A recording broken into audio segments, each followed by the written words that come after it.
என் அன்பு பிள்ளைகளே, நான் உங்களை நேசிக்கிறேன்.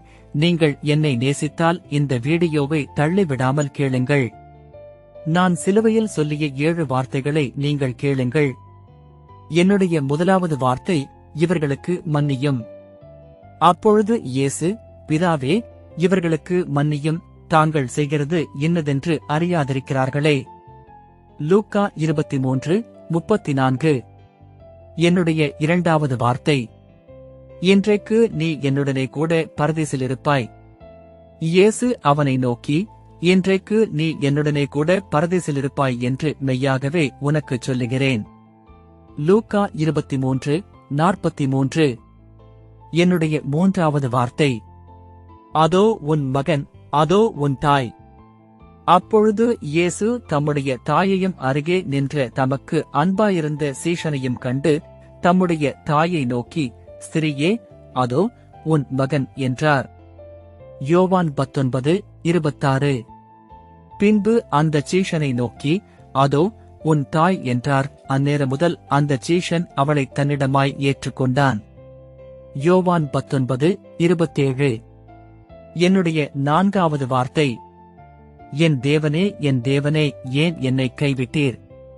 9ஆம் மணி நேரத்தில் இயேசு, ஏலி ஏலி லாமா சபக்தானி என்று மிகுந்த சத்தமிட்டு கூப்பிட்டார்.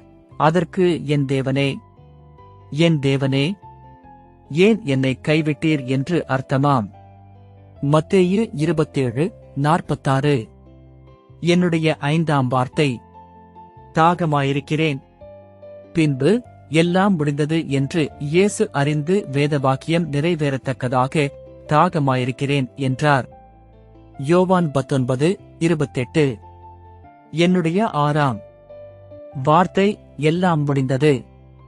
காடியை வாங்கின பின்பு முடிந்தது என்று சொல்லி தலையைச் சாய்த்து ஆவியை ஒப்புக் கொடுத்தார். யோவான் 19:30. என்னுடைய 7ஆம் வார்த்தை, உம்முடைய கைகளில் என் ஆவியை ஒப்புவிக்கிறேன். இயேசு, பிதாவே, உம்முடைய கைகளில் என் ஆவியை ஒப்புவிக்கிறேன் என்று மகா சத்தமாய் கூப்பிட்டுச் சொன்னார். இப்படிச் சொல்லி ஜீவனை விட்டார். லூக்கா 23:46. என் பிரியமான அன்பு பிள்ளைகளே, இயேசுவாகிய நான் சிலுவையின் பாடுகளின் வழியாக சொன்ன இந்த வார்த்தைகளை பின்பற்றி என்னைப் போலவே உங்கள் வாழ்க்கையில் செயல்படுங்கள். அப்பொழுது நீங்கள் சிலுவையில் பயணத்தில் ஜெயம் எடுக்க முடியும். ஆமென். கர்த்தராகிய நான் உங்கள் ஒவ்வொருவரையும் ஆசீர்வதிப்பேன். ஆமென்.